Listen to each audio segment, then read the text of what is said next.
मित्रों नमस्ते। आप देख रहे हैं मनोविज्ञान शाला। मित्रों, जब किसी व्यक्ति को पता चलता है कि उसको अनिद्रा जैसी समस्या है या उसके ध्यान केंद्रण में समस्या है, उसके अंदर बहुत चिड़चिड़ाहट आ रहा है, उसको नींद लेने में समस्या आ रही है, तो ऐसे में व्यक्ति का क्या हो सकता है? अगर आपका है तो आपके साथ क्या होगा? अगर सामने वाले के है तो सामने वाले पे क्या होगा?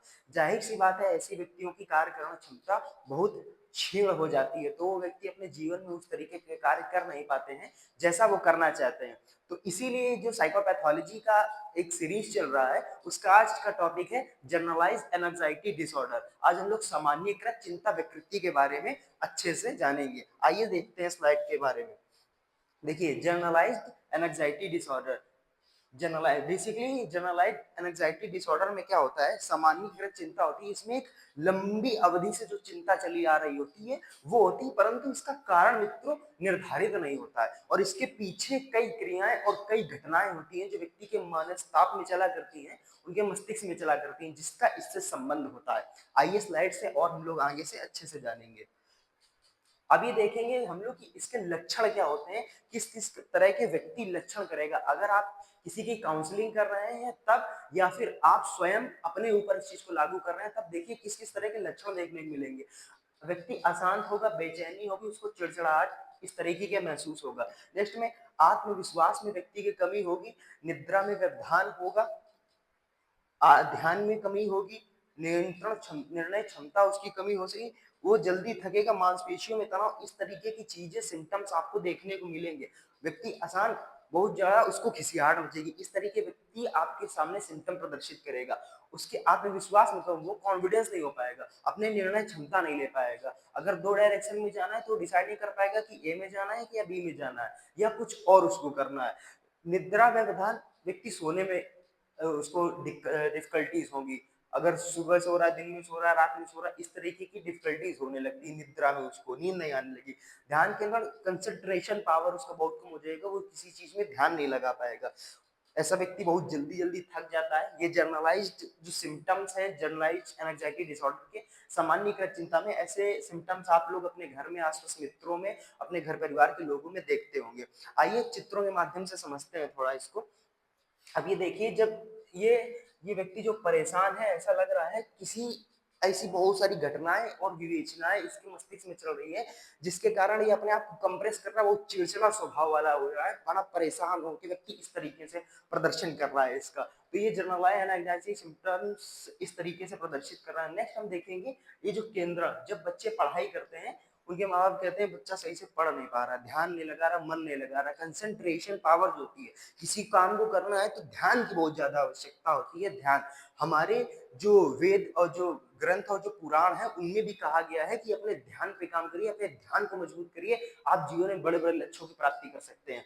नेक्स्ट हम देखेंगे कि नींद वाला सिम्टम्स था, रात में निद्रा वाला। इसी तरीके से व्यक्ति रात में जागता रहता है और उसको नींद तरह के नहीं आने के सिम्टम, या ऐसा भी हो सकता है कभी कोई नींद ज्यादा आ रही, ऐसा व्यक्ति ज्यादा सोते ही नहीं था, क्या पता 12-12 घंटे सो ही रहा है व्यक्ति, और कभी ऐसा ऐसा होता है कि दिन में 2 ही 2 घंटे सो रहा है। और ये निर्णय क्षमता वाला एक चित्र आप देखिए, इसमें सामने से स्पष्ट हो रहा है व्यक्ति कि इसके सामने 2-3 डायरेक्शंस आ रही हैं, लेकिन ये व्यक्ति चूंकि जनरलाइज्ड एंजाइटी इसके अंदर सिम्टम्स थोड़े दिख रहे हैं, इसलिए निर्णय नहीं कर पा रहा है कि ए में जाना है, बी में जाना है या सी में जाना है, किसमें जाना है। तो ये निर्णय लेने की क्षमता जो है कम हो जाती है ऐसे व्यक्तियों में। आइए और आगे देखेंगे।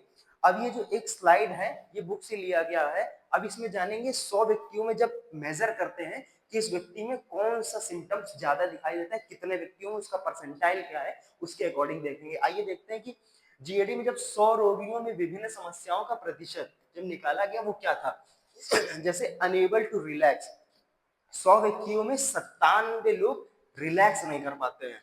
टेंस, 100 में से 86 व्यक्ति टेंस रहते हैं। फ्राइटेंड, 100 में से 79 फ्राइटेंड रहते हैं। जंपी बिहेवियर, अनस्टीडी, इस तरीके के आगे आगे सब चले जाएंगे। ये सारे 100 में से नंबर्स का परसेंटाइल बताया गया है कि 100 में से इन व्यक्तियों में इस तरीके का सिम्टम्स दिखता है।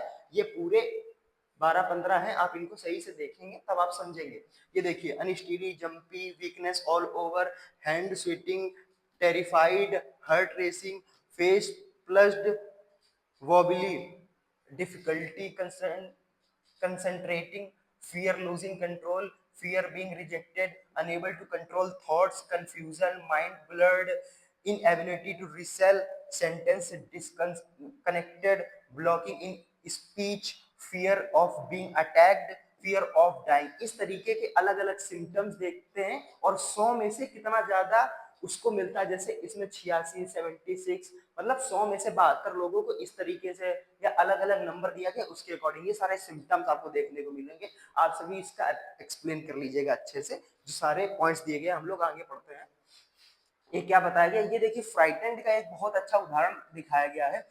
ऐसा होता है कभी कभी बच्चों को, या ये चीज बड़ों में भी दिखाई जाती है, महिलाओं में भी ये देखने को मिलती है, छोटे व्यक्तियों में भी देखने को मिलती है, बड़े व्यक्तियों में भी देखने को मिलती है। बहुत से लोग अंधेरे से डर जाते हैं, सोते समय डर जाते हैं, फ्राइटेंड हो जाते हैं किसी चीज से। अचानक उसको ऐसा लगता है कोई साया या भय इस तरीके का जो प्रदर्शित होता है, ये जनरलाइज्ड एंजाइटी सिम्टम्स बहुत ज्यादा इसमें वो रहता है। ये फ्राइटेंड का सिम्टम्स देखने को मिलता है व्यक्ति में। नेक्स्ट, अब देखेंगे कि इसके कारण बेसिकली क्या हो सकते हैं। जो जनरलाइज एंजाइटी डिसऑर्डर है, इसके कारण क्या क्या हो सकते हैं। ये देखिए दो कारण है इसमें, जैविक कारण मेन है और उसके बाद मनोविश्लेषणात्मक कारण, अनुबंधन कारण और अनियंत्रित घटनाएं, इन सभी को हम लोग देखेंगे। जैविक कारण, जैविक कारण में बेसिकली क्या होता है, आइए समझते हैं। न्यूरोट्रांसमीटर, व्यक्ति का जो माइंड होता है, आप ये देखिए व्यक्ति का मस्तिष्क है, इसमें जो न्यूरोट्रांसमीटर्स होते हैं, वैसे तो न्यूरोट्रांसमीटर्स का पूरा एक लेक्चर बनाया जा सकता है, जिसको आपको हम आगे किसी एक समय में इसको पूरा एक लेक्चर में कवर करेंगे। लेकिन न्यूरोट्रांसमीटर बेसिकली यहाँ पे जो जनरलाइज एंजाइटी डिसऑर्डर, मतलब इसको GAD full form short form use करते हैं, जीएडी बोलते हैं। आप जीएडी यूज करें, नहीं जीएडी, जीएडी में जो इसका यूज होता है वो क्या होता है, देखिए इसमें गाबा, इसको शॉर्ट फॉर्म में बोलते हैं कि गामा एनिगोब्यूट्रिक acid, aminobutyric acid, sorry confusion हो गया, एमिनोब्यूट्रिक एसिड होता है, इसको कहते हैं। ये बेसिकली क्या करता है, अगर इसका जो क्रियात्मकताशील होते हैं, व्यक्ति में अगर चिंता ज्यादा हो रही है तो इसकी क्रियाशीलता कम हो जाती है, और व्यक्ति अगर सामान्य रहता है तो ये अच्छी क्रिया से कार्य करता रहता है। तो जो ज्यादा व्यक्ति चिंता लेता रहता है, अपने ऊपर ज्यादा हावी करता है चीजों को, तो उसका ये जो न्यूरोट्रांसमीटर का ये जो गावा होता है, ये कम हो जाता है। इसकी वजह से व्यक्ति को चिंता का वो बढ़ जाता है। अब एक ये दवा आती है बेंजोडाइपेजाइन, गाबा को इसके एक्टिव करने में बड़ा हेल्प करता है। ये गाबा को अपने एक्चुअल फंक्शन में ले आता है, जैसे काम करना चाहिए उसको उसी तरीके के काम करने में लेके आता है। अब ये मनोविश्लेषणात्मक कारक में देखेंगे, इड, ईगो और सुपर ईगो, इनमें प्रतिद्वंद हो जाता है।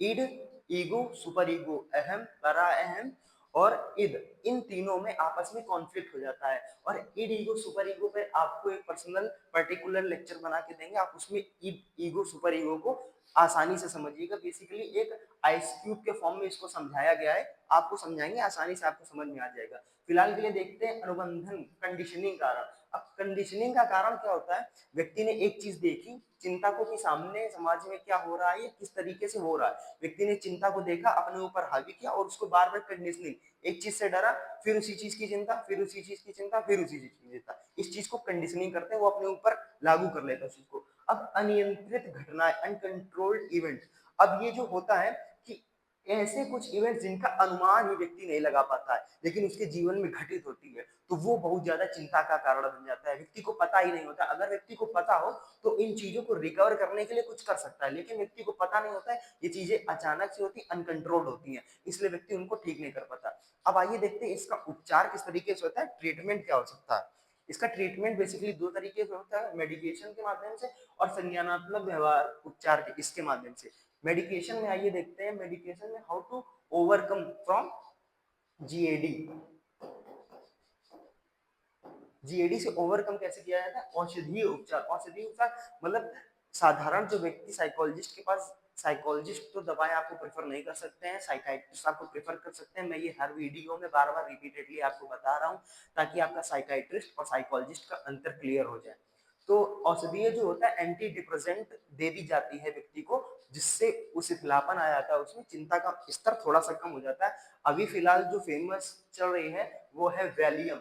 ये वैलियम जो दवा है, आपको इसको लेना नहीं, ये डिस्क्लेमर में पढ़ाने के लिए केवल है। इसका दुष्प्रभाव ये होता है, व्यक्ति इसका आदी हो जाता है, चिंताओं को कम करने के लिए इन दवाओं का प्रयोग करता है, उसका आदी होता है। परंतु इन दवाओं का पूर्ण रूप से असर व्यक्ति पे नहीं पड़ता है, पूरी तरह से इसमें व्यक्ति ठीक नहीं हो पाता है। ठीक पूरी तरह से ठीक होने के लिए उसको इस विधि पे जाना पड़ता है, संज्ञानात्मक व्यवहार उपचार। ये साइकोलॉजिस्ट बहुत अच्छे तरीके से कर सकते हैं। अगर इस तरीके के सिम्टम्स आपके आसपास किसी व्यक्ति को हो, आप उसको साइकोलॉजिस्ट के पास जरूर भेजिए। अब इस कॉग्निटिव बिहेवियर थ्योरी में क्या होता है, मसल रिलैक्सेशन ट्रीटमेंट एक होता है। मसल रिलैक्सेशन ट्रीटमेंट अभी तक सक्सेसफुल माना गया है, लगभग 100 में से 70% लोग इससे ठीक हो जाते हैं। मसल रिलैक्सेशन ट्रीटमेंट में व्यक्ति को शिथिलापन किया जाता है, उसके मन की चीजों को शांत किया जाता है और समझाया जाता है व्यक्ति किस कारण से चिंता का प्रदर्शन कर रहा है, उस चीज को कम करने का प्रयास किया जाता है। एक बार में नहीं, दो बार में नहीं, कई बार में रिपीटेडली साइकोलॉजी की काउंसलिंग के माध्यम से इस चीज को ठीक किया जा सकता है, इस चीज को ओवरकम किया जा सकता है। आप आई होप आप सभी चीजों को समझे होंगे। आप भी इसका एनालिसिस अच्छे से कीजिए और कुछ अगर डाउट हो तो आप कमेंट बॉक्स में मुझको बताइए। अगर आप पर्टिकुलर किसी टॉपिक पर लेक्चर चाहते हैं तो आप उसको भी बताइए और हम लोग उसके लिए लेक्चर लेके आएंगे। और आसपास लोगों को देखते रहिए, जानते रहिए, समझते रहिए और मनोविज्ञान शाला देखते रहिए, हम लोग के साथ जुड़ते रहिए। नमस्ते।